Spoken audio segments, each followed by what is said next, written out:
Və Həzrət Peyğəmbərin ölümündən bir il, bir neçə ay sonra Yamamə döyüşü baş verir.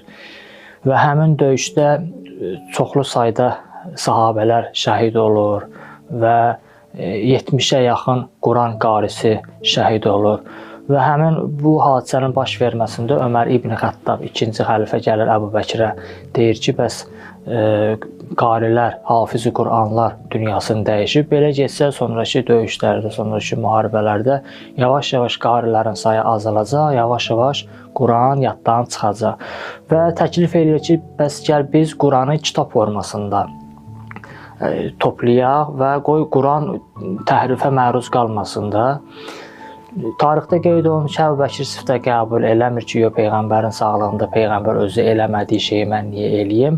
Sonra axırda Əbu Bəkir razılaşır, Zeyd ibn Sabiti çağırır, Zeyd ibn Sabitə də bu təklifi irəli sürürlər və Zeyd ibn Sabitin rəhbərliyi altında Quran toplanma işi, toplanma prosesi baş verir və Zeyd ibn Sabit də Zeyd ibn Sabitin özü də hafiz-i Quran idi, Quranı əzbər bilirdi və o vaxtı tarixdə yazırlar ki, çoxlu sayda sahabələrin nəzarəti altında Quran-ı Kərim toplanır, cəm olur.